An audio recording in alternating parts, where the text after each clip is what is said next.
لە ماوەی حکومڕانی هەرێمی کوردستان بۆ یەکەمین جارە ئەنجامی پرۆسەی دەنگدان و قبولکردنی دەرەنجامەکەی دەبێتە هۆکاری دەستاودەستکردنی دەسەڵات لە نێو حیزب و لایەنە سیاسیەکان. شاری سلێمانی جاریشتر بووە خاڵی دەستپێکی پیشاندانی شێوازێکی جوان و مۆدێرن لە بنەماکانی دیموکراسی. هاوڵاتیانیش داواکارن ئەو هەنگاوەی یەکێتی نیشتیمانی کوردستان و بزوتنەوەی گۆڕان ببێتە سەرەتایەک بۆ گۆڕینی هەموو شێوازەکانی حکومڕانی کە پێشتر هەرێمی کوردستان پیایدا تێپەڕ بووە. دەستاودەستکردنی دەسەڵات لە پارێزگای سلێمانی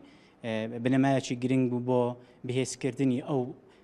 دیموکراسیەتە و هیوادارم ئەو بنەمایە بە تێکڕای بتوانین بە شێوەیەکی گشتی لە کۆی هەرێمی کوردستان بە شێوەیەکی ئاشتیانە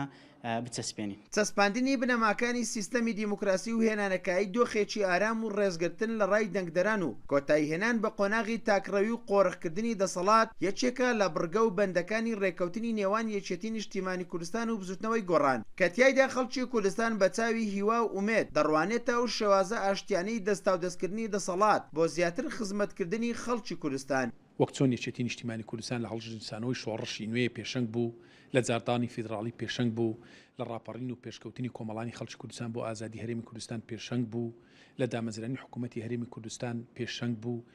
بە هەمان شێوە لە دەستاودەستکردنی دەسەڵاتیش و دەستبەردابوون لە پۆستی پارێزگاری سلێمانی ڕێزگرتن لە ئیرادەی خەڵکی هەرێمی کوردستان و بەرەو پێشبردننی دیموکراسی و چەسپاندنی زیاتر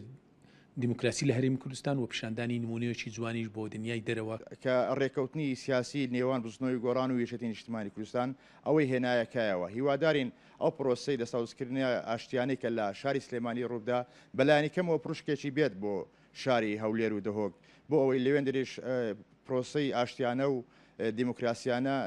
ئەنجام بدرێت. حیزب و لایەنە سیاسەکانی و هاوڵاتیانی هەرێمی کوردستان بەو هیوایان ئەو شێوازە دەستاودەستکردنی دەسەڵات بە ئاشتیانە پارێزگای هەولێر و دەهۆکیش بگرێتەوە، بەشداری بە لیستە براوەکانی هەڵبژاردن بکرێت ئەوانەی متمانەی دەنگدەرانیان بەدەستێنەوە لە دەسەڵاتە خۆجێیەکان بۆ کۆتایهێنان بەو بارودۆخە نائارام و ناسەقامگیرەی ئێستا لە هەرێمی کوردستان بوونی هەیە بۆ کاراکردنەوەی پەرلەمانی کوردستان و نەهێشتنی قەیرانەکان و لادانی کێشە و ناکۆچەکان. عوسمان کورد، سات نیوز، باڵەکایەتی.